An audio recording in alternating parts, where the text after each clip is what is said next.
Vamos a dar inicio a la mesa de empoderamiento de la mujer peruana, lo cual me venía sonriendo en los últimos segundos porque me di cuenta que estamos dos hombres sentados acá, pero en un momento se equipara la mesa cuando suban los comentaristas. Eh, Me acompaña Luis Alfredo Venero Latorre, que es director de promoción y desarrollo de la autonomía económica de las mujeres del Ministerio de la Mujer y Poblaciones Vulnerables. Ustedes en sus respectivos folders tienen las biografías extensas de cada uno de los expositores. No voy a profundizar en cada uno para ganar tiempo. Y directamente, Luis Alfredo, te invitaría a exponer. Tienes 20 minutos. Acá está. Y si deseas pararte, también bienvenido.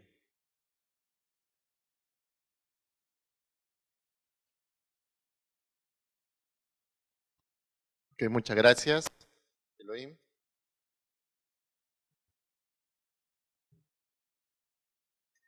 Un agradecimiento al CIES y a todos ustedes por estar aquí, escucharme en esta exposición. Bueno, el tema es empoderamiento de la mujer peruana y el objetivo es identificar lecciones aprendidas y retos en las políticas, programas y proyectos del Estado y la sociedad civil para promover la autonomía económica de las mujeres y amplificar su voz en el entorno familiar. Esta dirección que yo dirijo, promoción de la autonomía económica de las mujeres, es una nueva dirección, bueno, reciente, no tiene ni 2 años, y tiene la misión de poder generar planes, programas, proyectos, etcétera, para poder responder a uno de los objetivos principales de la política de igualdad de género. Pero antes de pasar a eso, yo quería comenzar haciendo una breve reseña y comenzando en el año 56. ¿Qué pasó en el año 56? 1956. Bueno, ese año fue año bisiesto. Ese año Fidel Castro invadía Cuba. Ese año, y es lo más importante y por lo que estamos acá, las mujeres alcanzaron el derecho al sufragio en el Perú. Ese año también nació una señora en Cusco que se llama Betty. Yo la conozco. Esta señora, luego de algunos años, en 1979, estudió enfermería en la Universidad Nacional San Antonio Abad del Cusco y se graduó de enfermera. Vamos a dejar un poquito a la señora Betty para seguir para retomar con ella después. Bueno, resulta de que en el último mensaje a la nación del presidente de la República, que ha sido hace poquito, el 30 de octubre, presentando la política del gabinete, dice, ¿no? La política de género nos está conduciendo hacia una sociedad más justa y democrática. Yo recuerdo, y como todos ustedes, en el discurso en el que el presidente Martín Vizcarra asume la responsabilidad de ser presidente de la República hace ya 2 años, él menciona el tema de la política de género como uno de los aspectos importantes de su gestión para poder hablar en todo el Estado, para poder implementar en todo el Estado el tema de la igualdad, ¿no? Una de las pocas veces que hemos visto que ya se está notando esta importancia dentro de la política nacional a la igualdad de género. Y prometió que en ese año tenía que ser publicada y aprobada la política de igualdad de género, y es así, ya se cumplió la promesa, sale publicada, aprobada por todas las instancias la Política Nacional de Igualdad de Género, que básicamente orientará las acciones del Estado y de la sociedad para el logro de un país libre de discriminación y machismo. Esta política ya está guía justamente a nuestro país para para liberarlo de la discriminación, y también se está trabajando todo un plan estratégico multisectorial para que en todas las instancias de gobierno, tanto nacional, regional y local, puedan implementarse estas estrategias dentro de las propias circunscripciones y así poder llegar dentro del horizonte de esta ley, que es el 2030, a tener esa ansiada igualdad de género, que es lo que estamos buscando todos. Existen 3 pilares de esta política, ¿ya? Básicamente se basa en la autonomía, y estos pilares son autonomía económica, que es la capacidad de generar ingresos propios y controlar los activos y recursos, que considera el uso del tiempo de las mujeres y su contribución a la economía nacional. La autonomía física, que es control sobre el cuerpo, es decir, el respeto de los derechos reproductivos de las mujeres y contra la violencia de género, y la toma de decisiones, ya que es la plena participación en las decisiones que afectan la vida y a su colectividad, que son medidas orientadas a promover la participación plena de las mujeres en igualdad de condiciones. Bueno, la política nacional tiene un modelo causal. Básicamente, el problema público que se encontró es la discriminación estructural contra las mujeres. Esta discriminación estructural tiene varias causas que se centran en los patrones socioculturales discriminatorios que privilegian lo masculino sobre lo femenino. Estos patrones socioculturales nos vienen de antes, ¿ya? Y estaban dominando la sociedad en general, que no permitía esta igualdad y no permite, bueno, y ahora vamos a ver cómo es que estos patrones afectan no solamente en la sociedad, sino también en la economía. La otra causa es la asignación desigual de roles productivos a los hombres y reproductivos a las mujeres. ¿Qué pasó?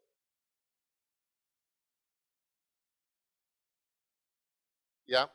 Un dato que es el 24%, el trabajo a labores no remuneradas con respecto al trabajo en general, el 24% es en hombres y el 52% es en mujeres. Un poco más adelante voy a explicar sobre ello, ¿ya? Y luego normas y cultura institucional que refuerzan la situación de inferioridad o subordinación de las mujeres. Es cierto, estas normas no han sido aplicadas sobre todo en las regiones. Yo recuerdo mucho que en el Día Internacional de las Mujeres se hacen celebraciones en todos los gobiernos regionales, en todas las instituciones, y a las mujeres, y en las charlas y en los discursos que se dan, siempre es un hombre el que está dando el discurso porque es el titular del pliego. Siempre es el jefe de recursos humanos. Cuando uno viaja a las regiones o a las instituciones, siempre te encuentras con el gobernador, con el directivo, con el gerente, con el tal, ¿no? Y siempre los cargos técnicos de un segundo nivel o un tercer nivel, hay mujeres donde están participando. Hace poco hemos tenido una gobernadora regional y ha sido la única, ¿ya? Los cargos gerenciales no tienen la participación de las mujeres. Realmente necesitamos que eso se iguale y se equipare. El problema público tiene varios efectos. Primero, la vulneración del derecho de una vida libre de violencia. Segundo, la vulneración de los derechos a la salud sexual y reproductiva. Luego, la vulneración del derecho al acceso y participación de las mujeres en espacios de toma de decisión, que es lo que acabo de decir. Y finalmente, la vulneración de los derechos económicos y sociales que tienen un impacto en la economía nacional. ¿Qué queremos al 2030 y qué es lo que plantea esta política? Primero, una participación política de las mujeres, ¿ya? Las nuevas leyes de paridad y todo eso va en ese camino. Es decir, que ahora tendríamos, en el 2016 teníamos un 28.5% de congresistas mujeres y al 2030 esperamos llegar a un 40% de participación. Alcaldesas, hoy tenemos un 2.8%, casi nada. Queremos llegar a un 20% en el 2030 y mucho más si es que se pudiera. Luego, queremos que al 2030, en violencia física y o sexual hacia mujeres, en el 2017 un 10.6% sufre en este mal y bajarlo a un 2.4%. En realidad deberíamos de bajarlo a nada, ¿no? Pero bueno, ese es el objetivo. Luego, la tolerancia social hacia la violencia a las mujeres, también generar que esto decrezca a un 36.8% en el 2030. Implementar el enfoque de género en el 100% de los ministerios y al menos un 50% en los gobiernos regionales, y ese trabajo tiene que continuar. Reducir el embarazo en la adolescencia del 13.4% al 7.2%. Luego, implementar el Sistema Nacional de Cuidados, ya que básicamente es un sistema en el cual el gobierno o el Estado tiene que apoyar a las mujeres o apoyar al que cuide, ¿ya? en esta labor. ¿Para qué? Para que no se vea afectados sus derechos económicos. Y luego, incrementar la tasa de paridad, ¿no? Del 70.7% en lo que es la brecha de ingresos al 86.8%. Los objetivos de la política nacional, y en este sentido, ¿ya? Es primero, reducir la violencia hacia las mujeres. Segundo, garantizar el ejercicio de los derechos de la salud sexual y reproductiva de las mujeres. Tercero, garantizar el acceso y participación de las mujeres en espacio de tomas de decisiones. Cuarto, que es lo que nos compete a nosotros, es garantizar el ejercicio de los derechos económicos y sociales de las mujeres. Quinto, reducir las barreras institucionales para la igualdad de género en las entidades públicas y privadas. Y sexto, reducir la incidencia de los patrones socioculturales discriminatorios en la población. Todos estos objetivos de la política nacional van a tener, ya se están elaborando ya estrategias, como dije, planes, programas y proyectos que seguramente van a desencadenar en programas presupuestales, en articulación de las acciones de los niveles de gobierno a estos programas presupuestales y sobre todo en que se mute muchas de las acciones en los gobiernos regionales y locales y en el gobierno nacional, lógicamente, con esta idea de inclusión, de paridad, de igualdad entre todos y todas. La participación de las mujeres en el trabajo remunerado, voy a dar unas estadísticas que ha motivado justamente esta ley. Miren, desde el año 2007 hasta el año 2017, el número de hombres y mujeres sin ingresos casi ha permanecido estable y estándar. Pero sin embargo, la brecha también ha permanecido estándar y estable, ¿no? Lo rojo es mujeres y lo azul es hombres, ¿no? Se dan cuenta que hemos casi permanecido dentro de, que esta brecha ha permanecido casi con el transcurso del tiempo. Y esto decididamente no está bien, ¿no? Hay un promedio del 32.3% de diferencia y esta brecha que definitivamente no nos da un buen indicativo de que hemos avanzado, ¿no? En este sentido. Y esto lo vamos a ver en otros cuadros. Somos 31.237.000 personas, de las cuales el 50.8% son mujeres y 49.2% son hombres. La población en edad de trabajar en mujeres es 75.8 y en hombres es 74.6, es decir, casi igual. Pero la participación en la población económicamente activa en mujeres 46.5 y en hombres 53.5%. Se puede decir que hay una cuasi paridad ahí, pero la mujer tiene una menor tasa de actividad, percibe menos ingresos, eso está claro, aunque hay algunos que no lo crean, pero las estadísticas están así. Tiene mayor presencia en empleo femenino, entre comillas, y esto va mucho con los estereotipos, ¿ya? Y asume responsabilidades de trabajo doméstico y de cuidados no remunerados. Ustedes piensen en este momento, cuando hay un adulto mayor que necesita cuidado, ¿quién lo cuida? ¿Es el hijo o la hija? ¿Es la nuera o el nuero? ¿No? ¿Quién lo cuida? El yerno, perdón. Nuero dije, ¿no? Identidad de género, ¿ves? Ah, pues no deberían reírse por eso. ¿Quién lo cuida? ¿Quién cuida a los niños cuando tienen que ser cuidados? ¿No? Y ahí estamos en ese punto. La tasa de actividad según sexo, igual, presenta una evolución similar que básicamente genera una brecha de género del 17.8%, que en el transcurso de los años no ha significado ninguna variación. Acá tenemos el ingreso promedio mensual según sexo, realmente desde el 2007 hasta el 2017 ha ido incrementando el nivel de ingresos promedios tanto en hombres como en mujeres, pero la brecha ha sido casi la misma, ¿ya? Si bien es cierto, se está incrementando el nivel de sueldos, de ingresos de las personas en el Perú, pero la brecha no está bajando. Y justamente la política, como bien lo explicaba hace un rato, tiene esa meta que al 2030 esta brecha se reduzca en mucho. En cuanto a mujeres y hombres ocupados según la rama, como verán, en agricultura, en manufactura y en comercio y en otros servicios, ya se puede notar que la brecha bueno, al menos en comercio la brecha es muy positiva para las mujeres. ¿Por qué? Porque en comercio hay bastante informalidad. Ya hay mujeres que trabajan desde su casa, hay mujeres que implementan servicios comerciales desde internet. ¿Para qué? Para poder dedicarse al cuidado. Pero ¿qué significa eso? Que los años dedicados a la crianza de los niños hacen que las mujeres tengan menos experiencia laboral.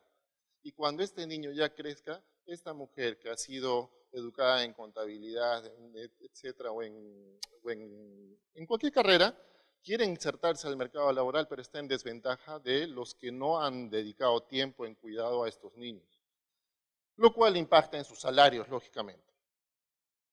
El trabajo doméstico y de cuidados no remunerados en mujeres, y es justamente en lo que me voy a centrar acá, 58.807 millones de soles es el trabajo no remunerado que es aportado por las mujeres sobre 26.157, es decir, el 69% en mujeres y el 31% en hombres. ¿Por qué es importante entender esto ya del cuidado? Justamente, ¿se acuerdan de la señora Betty que hablamos del Cusco? ¿No? Esta señora Betty en el año 79 se graduó de enfermera y ese mismo año tuvo a su primer hijo. Seguía trabajando como enfermera. El año 81 tuvo a su segundo hijo y le ofrecieron un cargo dentro de la universidad para poder enseñar enfermería. Pero ya no podía porque tenía que dedicarse a cuidar a sus hijos, ya eran dos. Y dejó la enfermería y dejó la universidad. Ya no producía como enfermera y ya no publicaba, ya no investigaba, ya no hacía nada. Al final tuvo que poner una tienda de abarrotes en su casa para poder cuidar y trabajar. Yo he conversado con ella hace 2 días y me dijo, en retrospectiva, yo no he tenido una mala vida, dice, pero cómo me hubiera gustado devolverle al país lo que ha invertido en mí. Porque ella ha sido educada por el país y eso nos ha costado a todos nosotros. Nos hemos perdido probablemente una investigación en enfermería que ella hubiera podido hacer. Nos hemos perdido de decenas de chicos o centenas de chicos que han podido ser educadas por ella y devolviendo eso al país. Verdaderamente nos hemos perdido un aporte al PBI porque esta persona, esta señora, Betty, no ha ejercido su profesión. ¿Por qué? Porque tenía que dedicarse a cuidar a sus hijos. Eso multiplíquenlo por las miles de mujeres que hacen ese tipo de inversiones de su tiempo y de su esfuerzo y su sacrificio para que justamente puedan mantener a su familia y puedan lograr el desarrollo que todos quieren. El sistema de cuidados y la implementación de eso es una de las estrategias que nosotros vamos a implementar al 2030 a fin de que el Estado acompañe a las mujeres, acompañe al que tengan que cuidar, porque no solamente el trabajo de las mujeres, en esta labor y no se puedan ver perjudicadas en sus derechos económicos. Los objetivos prioritarios de la Política Nacional de Igualdad de Género en materia económica es incentivar y mejorar la empleabilidad de las mujeres y su acceso a más ocupaciones, mejorar la calidad de empleos y los ingresos para todos y todas, promover la corresponsabilidad de los cuidados, es lo que les acabo de decir. Para incentivar y mejorar la empleabilidad de las mujeres y su acceso a las ocupaciones, el Estado va a implementar un servicio de intermediación laboral, ya para que sirvamos, como la palabra dice, ¿no?, de intermedio entre las aptitudes y el mercado laboral. Capacitación, formalización profesional y certificación, que es muy importante ahora para que haga más competitiva a la persona, generación directa de empleos en algunos planes, programas que tengamos y programas indirectos de fomento al empleo, como los que ya existen, pero ya implementando el enfoque de género ahí. Mejorar la calidad de los empleos e ingresos mediante la inspección del trabajo con la participación de las entidades reguladoras que existen, la negociación colectiva, que es muy importante para que los grupos puedan acceder a iguales derechos, y el salario mínimo siempre en mejora y de acuerdo a al crecimiento económico del país. y para promover la corresponsabilidad de los cuidados, una legislación laboral a favor de los cuidados parentales y sobre todo la implementación del Sistema Nacional de Cuidados. Bueno, ya comenté lo de Betty, me lo adelanté, así es que muchísimas gracias. Creo que he sido un resumen breve de lo que va a significar. Muchas gracias. La implementación de la Política Nacional de Género de hoy al 2030. Requerimos el aporte y el apoyo de todos en esta etapa que es fundamental, donde estamos planteando sus planes, programas y proyectos. Y sobre todo requerimos de que ustedes visibilicen eso y visibilicen a las mujeres que están luchando por salir de ese atraso y por buscar la igualdad a nivel nacional. Muchas gracias. Muchas gracias. Agradezco la puntualidad de Luis Alfredo, que lo hizo exactamente en 20 minutos, así que ahora quisiera invitar a nuestro panel para que haga comentarios sobre esta exposición. Son Wilson Hernández, investigador de GRADE, Jenny Dador, presidenta del Consejo Directivo de Promsex, y Mixi Paredes, que es especialista en género y coordinadora de proyecto del PNUD en Perú. Los invito por favor a subir al escenario. Cada uno de ellos, ellos tienen 7 minutos en promedio, entonces lo que yo voy a hacer, si les parece, es darles primero 5 minutos a cada uno y luego una segunda ronda de 2 minutos como para que ajusten ideas y den debate. Recuerdo a los presentes que pueden darme por escrito sus preguntas o también ahí hay unas indicaciones de cómo hacerlo por WhatsApp, así estarán las personas recibiendo para yo poder recibir sus preguntas, para luego regresar con Luis Alfredo para el diálogo. Una última idea es que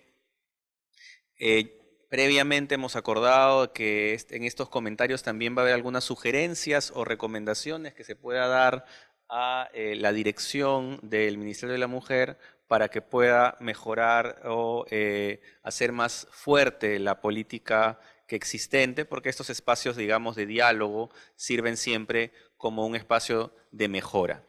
Entonces, voy a empezar de izquierda a derecha. Jenny, tal vez empezamos contigo, por favor. Tienes 5 minutos primero. Aló. Gracias. Buenos días o tardes ya con todos y todas. A ver, en principio me parece fantástico que por primera vez tengamos una política nacional de igualdad de género y cómo esta puede establecernos un marco para trabajar en el tema de las autonomías.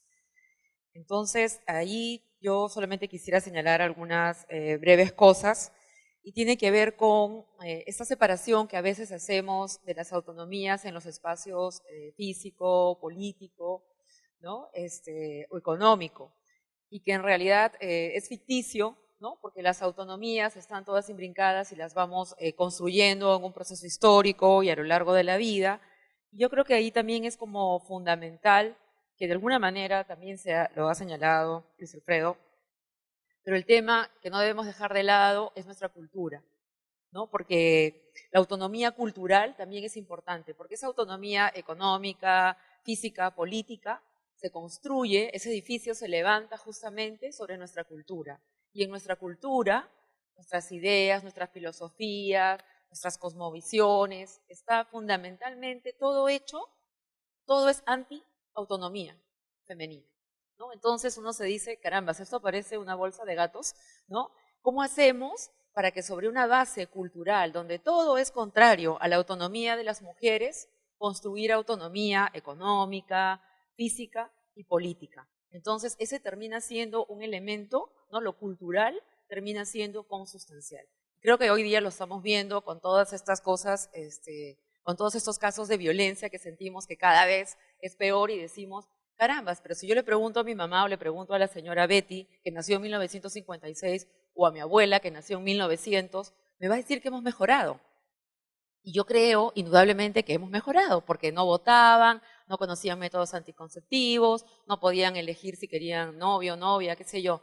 Pero cuando ves la violencia, dices, o sea, no hemos mejorado, ¿no? Entonces, lo que subyace ahí es el elemento cultural, que probablemente hemos trabajado en muchas otras dimensiones, y está bien, hay que trabajarlas, pero no podemos dejar de lado el componente cultural, ¿no? Ese que es tan fuerte y que construye la autonomía en sentido contrario. El otro comentario que yo quería mencionar tiene que ver con cómo también esta autonomía económica, que es tan importante, tiene que ver con la construcción de un pacto que va a ser cultural, que va a ser social, que va a ser político, pero que también es fiscal, ¿no? Entonces, porque no podemos hablar de autonomía económica si no estamos hablando o estamos trabajando sobre una base de derechos, ¿no? Entonces, más allá de los emprendedurismos, el cuentapropismo, ¿no es cierto? Lo que necesitamos también es construir sobre una estructura de derechos. Todas esas brechas que se nos han mostrado, ¿no? No solamente están reflejadas en que estamos haciendo distintas cosas en división sexual del trabajo, sino que tienen un reflejo, tienen un correlato en los derechos que tenemos las mujeres, los derechos sociales, la previsión, etcétera, ¿no? Entonces, por más que las incorporemos al mercado, si estamos en determinados regímenes laborales donde no tenemos derechos o tenemos menores derechos, o todo es flexible porque necesito estar con un pie acá y los otros 2 pies dentro de mi casa, etcétera, o sea, sin derechos, sin previsión social, sin derechos propios, porque la mayoría de mujeres todavía acceden a derechos previsionales en su condición de ser ¿no? La señora Betty, que se casó seguramente antes de 79 y que llevaba el apellido de su esposo, tiene la pensión por viudez, por lo que sea, y es la mitad de eso. Entonces, si no revisamos todos esos regímenes, también es difícil hablar de autonomía económica, ¿no? O bien relativo, construirlo ahí. Y por último, el tema del Sistema Nacional de Cuidados. El Sistema Nacional de Cuidados es fundamental, ¿no? Y digamos que ataca el corazón de la injusta e histórica división sexual del trabajo. Pero no nos olvidemos que el Sistema Nacional de Cuidados debe ser pensado porque es un derecho humano de todos y de todas aquellas personas que merecen ser cuidados, sean niños, niñas, personas con una discapacidad, adultos mayores, personas que tienen una enfermedad temporal, etc. ¿Ya? No voy a construir un sistema de cuidados pensando en que es parte de los derechos laborales de esta mujer o para que ella pueda trabajar tranquila. ¿Ya? Mi propuesta es construir el sistema de cuidados porque esas personas merecen ser cuidadas, tienen el derecho humano de estar bien cuidadas además, ¿no? Y eso incluye que las personas que realizan trabajo de cuidados, que mayoritariamente en nuestro país somos las mujeres, tengan también todos sus derechos reconocidos y no mitad de derechos o explotaciones o condiciones de servidumbre, ¿no? Entonces, colateralmente, la organización de un sistema nacional de cuidados, un sistema nacional de cuidados nos ayuda, ¿no? Y tiene, digamos, un rebote porque libera estas históricas responsabilidades que hemos cumplido las mujeres, pero no es para el apoyo nuestro, ¿no? Porque además es, como les digo, parte de un derecho humano, el de ser cuidados en tu sociedad y estar bien cuidados, ¿no? Es la labor fundamental que cualquier sociedad podría hacer con sus individuos. Gracias. Muchas gracias, Jenny, para además cumplir con el tiempo. Bueno, deja claro que la autonomía económica no depende solamente de la economía, ¿no? Creo que lo ha dicho de varias formas. Mixi, por favor. Hola. Buenas tardes con todas y con todos. Quiero agradecer al CIES por la oportunidad de compartir esta mesa el día de hoy. Pero también quiero agradecer a nombre de todas las peruanas y los peruanos que año a año tenemos la oportunidad de sentarnos y pensar, aprender, escuchar y repensar el país que queremos, ¿no? Mientras escuchaba a Jenny, firmo además todo lo que ha dicho. Quiero organizarme rapidito porque hay varias cosas que ella ya lo ha referido y con relación a la política de género, que también me parece que es un esfuerzo importante del Estado peruano y que está dando pasos importantes e interesantes para cumplir también ciertos compromisos internacionales que el país ha asumido. Uno de ellos son los Objetivos de Desarrollo Sostenible, y dentro de estos Objetivos de Desarrollo Sostenible, el número 5 que busca reducir o eliminar promover la igualdad de género y promover el empoderamiento de las mujeres y las niñas. En ese sentido, desde esa mirada de este compromiso internacional y global, lo que se propone y se promueve es el allanar la cancha, porque efectivamente en comparación hombres con mujeres estamos en una situación de desventaja. Por ello, consideramos también que es sumamente importante que las políticas públicas, los proyectos y los programas, en particular esta política, tengan necesariamente un enfoque de derechos que puedan mirar de una manera permanente el impacto en la vida de las mujeres, en la vida de las mujeres en su diversidad, un enfoque intercultural también y de género. Dentro de ello, el ejercicio del propio cuerpo, la disposición del cuerpo, que es un derecho humano de las mujeres, el poder encontrarlo dentro de la política, me parece interesante tenerlo en cuenta, poder visibilizar de manera más tener en cuenta siempre que efectivamente no solo hay una brecha entre la remuneración o que reciben las mujeres frente a los hombres, sino también el nivel de informalidad. De 4 puestos de informalidad en el país, 3 son de mujeres, entonces poder ir mirando así también. Y en el proceso de alinear la cancha, el poder promover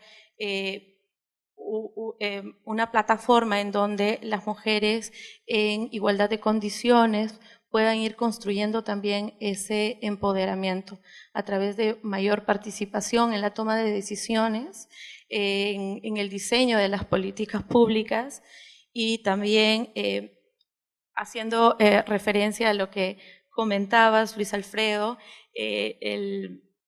lo que se espera al 2030 es una participación del 20% en los gobiernos locales de parte de las mujeres. Entonces, si miramos a la vuelta de la esquina en la región, tenemos ahora una participación de 30%. Entonces, tenemos que ir pensando cómo estamos incluyendo al 50% de la población en la toma de decisiones.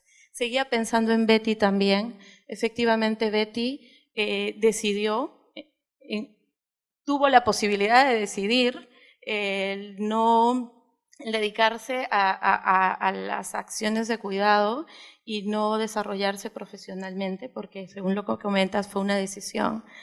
Pero ahora Betty no tiene una jubilación. Entonces, también cómo el empoderamiento económico lo estamos viendo en el círculo de vida de las personas, ¿no?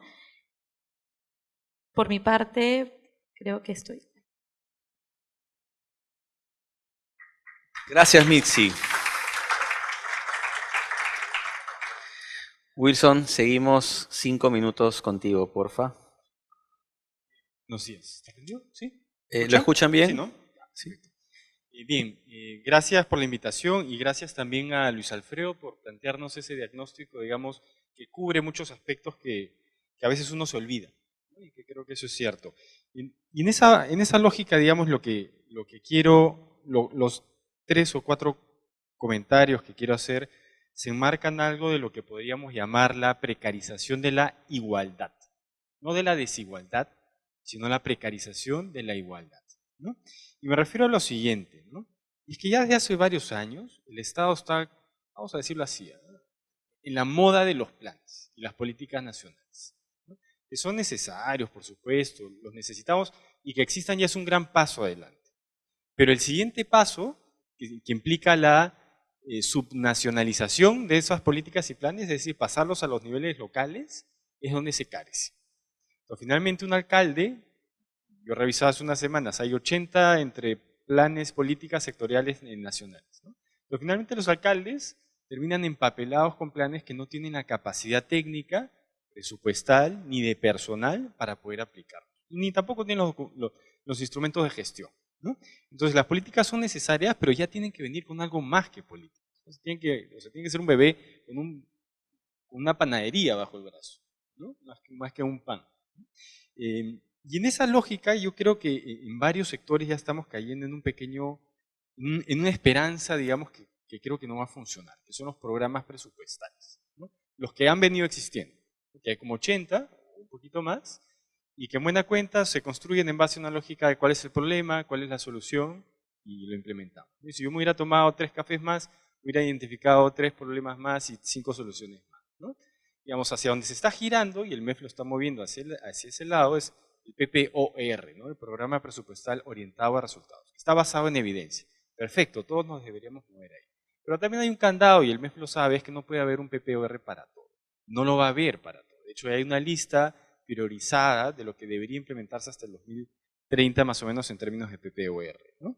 Entonces, por tanto, el reto para el Estado es cómo hago en ese marco de escasos recursos y de políticas nacionales que tienen que convertirse efectivamente en protocolos bien finos y detallados para entregarle al alcalde de los 1.800 distritos y decirle, esto es lo que va a cambiar la desigualdad en tu distrito, en términos prácticos y concretos. Si no tenemos eso, entramos a esta lógica de lo que yo llamo la precarización de la igualdad.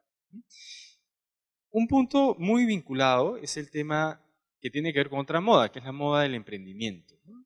Entonces emprendemos, digamos que también nace como respuesta a otra lógica de precarización, porque si no emprendemos nos morimos, ¿no? Entonces en América Latina y en África ya no tenemos otra cosa, ¿no? Otra opción, tienes que ser emprendedor, ¿no? Y los programas de emprendimiento son interesantes, positivos, etc.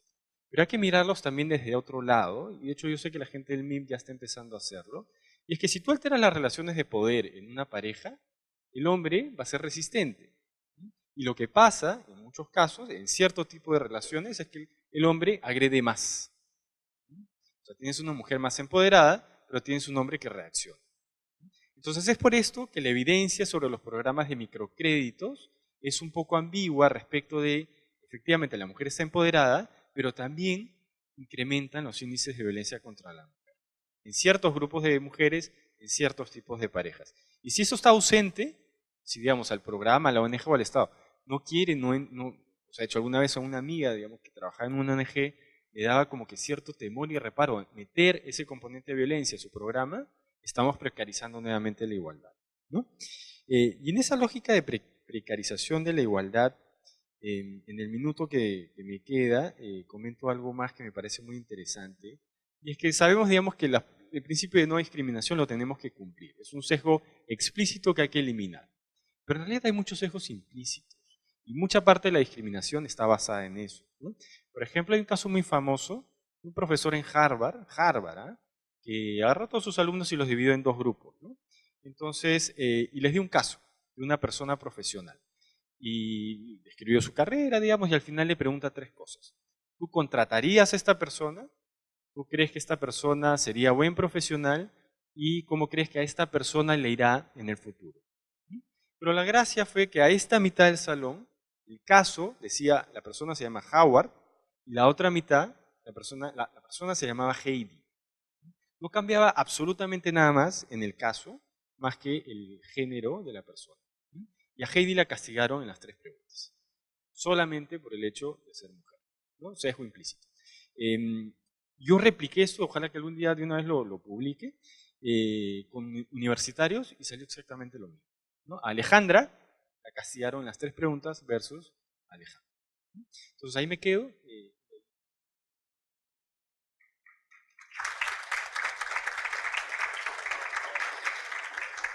Antes de regresar a ti, Luis Alfredo, voy a darle 1 minuto a 2 para puntualizar en algunas ideas. Y Jenny, yo quisiera que me ayudes con algo.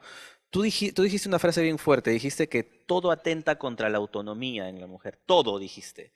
¿Puedes desarrollar un poquito así en 1 minuto a 2 qué significa todo atenta contra la autonomía?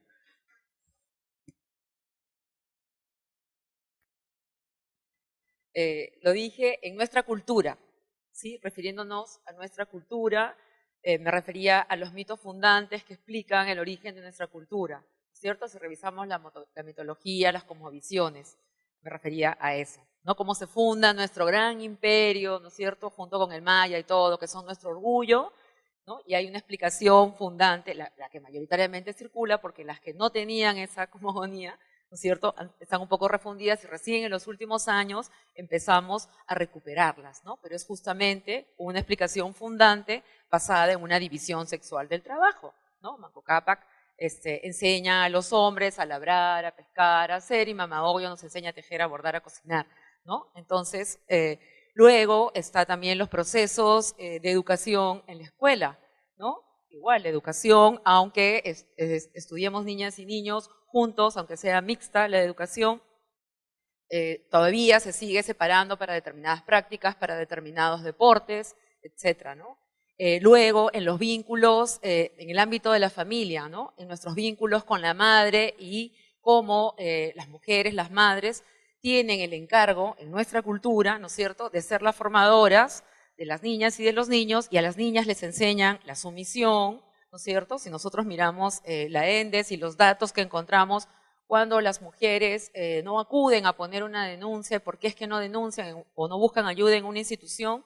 Porque el entorno familiar, ¿no es cierto?, te dice, o sea, ya va a cambiar, es así, cuando esté viejo se va a cansar, ¿no? Aunque uno le diga, mamá, pero tengo 20, bueno, cuando tenga 80 ya no te va a pegar, ¿no? Entonces es transmitirle el así ha sido y así tiene que ser. Entonces, por un lado nos enseña, porque es la labor de las mujeres en el patriarcado, enseñar a sus hijas parte de la sumisión. En realidad es una ambigüedad de nuestras madres. Por un lado quieren transmitirte la libertad, pero por otro lado se reproduce esa sumisión, ¿no? Y el peso que tiene ser madre en nuestra cultura y el peso que tiene la figura del padre, que al final termina siendo también el que extrapolamos y llevamos en nuestros vínculos amorosos ya hacia afuera, ¿no? Y tiene que ver con esas formas de construir estos amores o relaciones tan tóxicas. Pero también el padre termina siendo fundante, ¿no? Y tiene una fuerza tan fuerte en esa cultura que cuando uno carece de padre, ¿no es cierto?, hay varias expresiones para nombrar, ¿no es cierto? Se dice que somos guachos, se dice que somos bastardas, etc.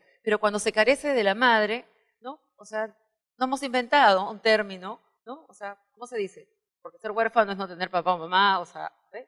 Pero entonces el peso de la figura paterna y el peso de la figura materna son distintas, aunque las funciones son diferentes. A eso me refería cuando decía, todo en nuestra cultura está pensado para no ser autónomas, ¿no? Si a eso le sumas la cereza, esa idea del amor, fusión, ¿no?, que tenemos las mujeres, estamos fusionadas. Sin ti no soy nada. Clarísimo, muchas gracias.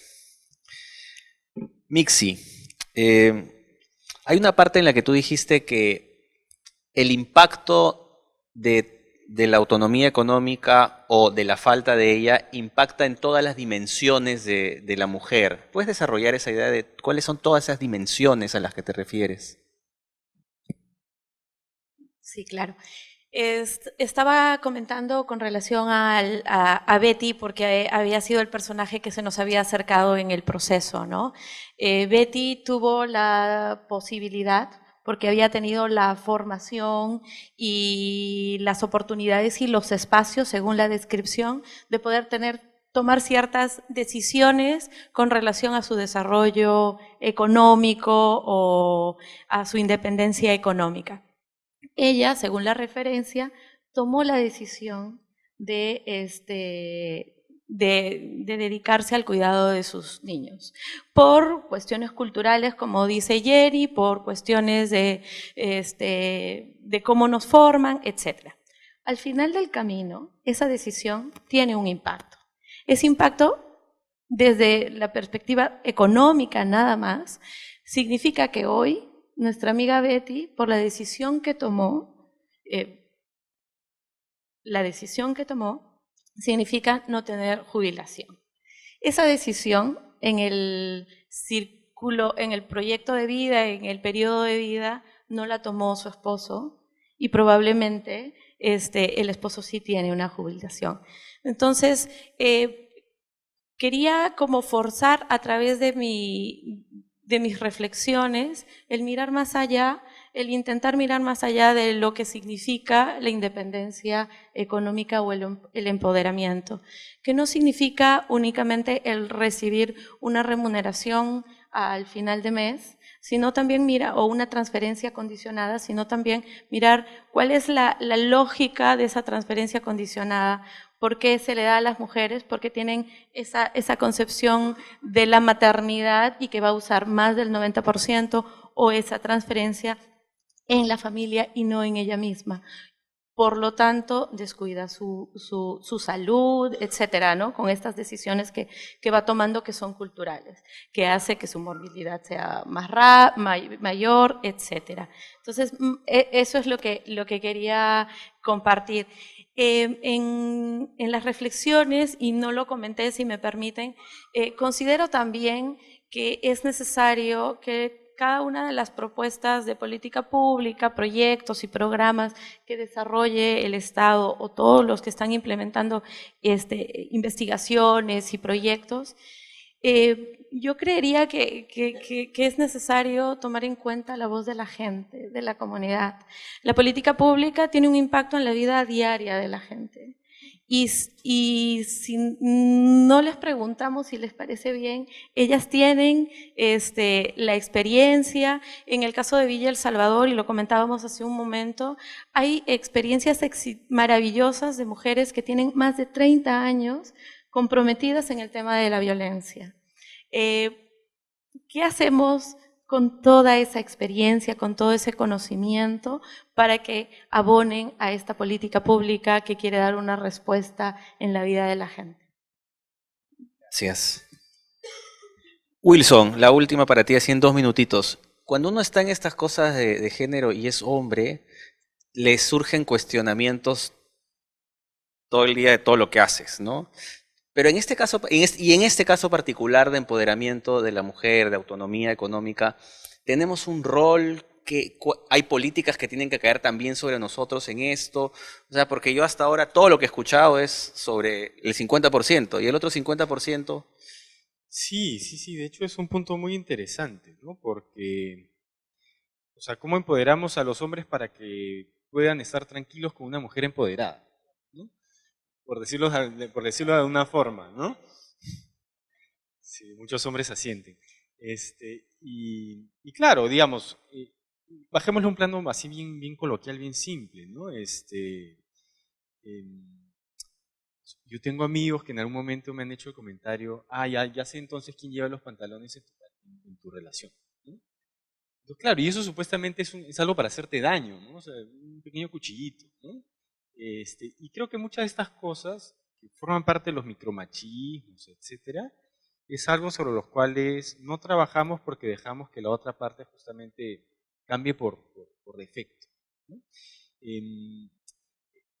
Digamos, hay otro caso muy puntual, que ustedes recordarán a Julio Guzmán, que durante las elecciones pasadas, él para la O y algo así, ¿no? Todo el mundo en las redes sociales se le tiró encima, todos los hombres, y muchas mujeres también se le tiraron encima, ¿no? Entonces ahí hay una parte esencial que viene mucho más, o sea, son recableados de muy chiquititos, ¿no? O sea, si no actuamos desde la educación inicial, pero también en la crianza de padres y madres hacia los hijitos y niñas, para entender qué cosa hace el hombre, qué cosa puede no hacer el hombre, qué cosa puede y no debe hacer la mujer y viceversa, digamos, vamos a estar en un escenario en el cual trabajamos empoderamiento, pero el hombre siempre va a terminar siendo un poco resistente o digamos, lo hace herir, digamos, en su masculinidad, porque hay una mujer que él no sabe soportar, ¿no? Gracias. Ahora sí, Luis Alfredo, regresamos a ti. No voy a poder leer todas las preguntas que han dado, pero quiero hacer un énfasis en particular en un tema que muchos han destacado, que es en el sistema de cuidado que has anunciado, que será parte, digamos, fundamental del desarrollo de la política. Y hay una serie de cuestionamientos que van desde el tema administrativo de si será una dirección, no sé si hay la respuesta aún, pero si será un órgano per se o se distribuirá, hasta hay cuestiones mucho más profundas de cómo se implementa, qué pasa cuando una mujer ya tuvo su costo de oportunidad, perdió esos años, cómo se recuperan esos años, si va a haber una política al respecto, incluso están preguntando por aquí. Y otros me preguntan ya en una posición además retadora de Ok, pero si hablamos de los cuidados, de los hombres también participando del cuidado, una pregunta que siempre emerge y que yo creo que no sé si la tengas tú la respuesta, quizás luego alguien pudiera complementar, pero es, ok, ¿y realmente hombre y mujer pueden hacer el cuidado igual en términos biológicos, fisiológicos, hasta neurológicos, me ponen acá, frente a un bebé, por ejemplo? O sea, son preguntas que surgen, ¿no? Yo sé que esa pregunta da para otra sesión, así que no se preocupen, pero... Pero bueno, entonces en general yo quisiera hacer énfasis en... Hay otras preguntas sobre educación también, pero hay varias que hablan sobre el sistema de cuidado y qué ideas ya tienen. Yo sé que no necesariamente hay la respuesta completa ahorita. Bueno, muchas gracias. Mira, gracias a todos por la pregunta. Realmente este sistema de cuidado es uno de los objetivos principales, porque recuerden que para el 2030 este sistema debe estar completamente implementado, no en camino, no en idea ni nada, tiene que estar completamente implementado, pero las respuestas se están construyendo justamente. Estos espacios como el que estamos ahora son muy importantes para que nos ayuden a los que tenemos que ver con la materialización en la política nacional de todo esto, podamos abstraer estas ideas que tiene toda la sociedad civil y convertirlo en planes, programas y proyectos. Definitivamente, el sistema de cuidados, como bien lo has dicho, es una herramienta de la igualdad, para la igualdad. Y esa herramienta tiene que ser implementado necesariamente por todos nosotros lo más rápido posible. ¿Ya? Yo creo, y como alguna vez lo dije en una reunión, esto incluso debería ser un proyecto bicentenario, ¿no? ¿Para qué? Para que podamos incluirlo dentro de esta nueva cara que va a tener el Perú. Seguramente va a ser un programa presupuestal en primera línea y seguramente vamos a tener que evangelizar a todos los gobernadores, alcaldes que vengan y funcionarios en qué cosa es un sistema de cuidado y cómo es que ellos van a tener que articular sus acciones dentro de esta política nacional y dentro de estas acciones para que puedan recibir presupuestos y puedan transformarlo, ya sea en un centro, ya sea en una acción, ya sea en una capacitación o ya sea en lo que tenga que ser, ¿no? Entonces, muy pronto van a haber noticias sobre el sistema de cuidado, donde seguramente en un evento similar, probablemente el próximo año, ya se explique exactamente de qué trata y cómo es que esto va a requerir la participación de todos. Sí, mira, rapidito voy a comentar primero sobre la autonomía cultural que mencionabas que es importante. Yo me venía a la cabeza, hace poco estuve yo en un lugar que se llama Contamana, en la selva, donde existe una cultura, que son, cultura digo, ¿no? Una etnia que son los chipiguos, pero más allá existen los chawis. En estas zonas, ¿ya? Todavía se utiliza a la mujer como una moneda de intercambio, aunque no me lo crean, en serio, yo no podía creerlo, que aún se usa esto acá en nuestro país. Estamos hablando de cosas tan importantes ahora para poder mejorar estos aspectos dentro de la dinámica social de cara al 2030, cuando también tenemos que resolver estos aspectos culturales que nos están afectando y sobre todo al interior de nuestro país. Creo que sí tenemos que mirar mucho de arriba abajo y hacia adentro para que podamos justamente lograr esos números y lograr esa autonomía económica en todas las mujeres, no solamente las que son profesionales, sino las que están saliendo de estos atrasos tan horrorosos que han dominado pues, estas etnias. Seguidamente decías, Mixi, que de 4 puestos de informalidad, 3 son de mujeres.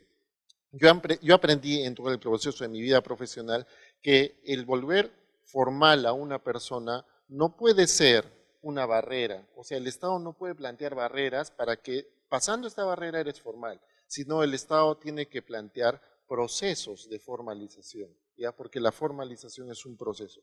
Ahora, sí existen procesos, pero no con enfoque de género. Y es por eso que estos 4, 3 son de mujeres. Y es la labor del Estado, incluir este enfoque de género dentro de estos programas y procesos como estoy hablando.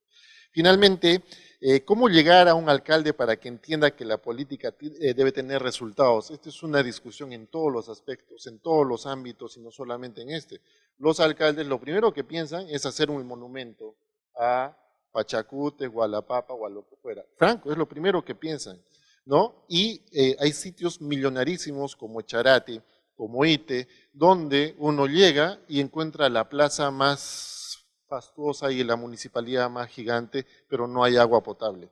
Ya es cierto, ya, y creo que la evangelización que nos compete a todos los que estamos acá tiene que bajar a esos niveles. Ojalá que este evento y estos eventos puedan replicarse con autoridades. Pronto va a haber una reunión de alcaldesas y también podamos meter estas ideas dentro de las reuniones de autoridades futuras que hubiera. Convenzan a sus hijos, convenzan a sus hijas, convenzan a las personas que vienen del futuro para que tomen estos temas y los lleven para adelante. Muchas gracias.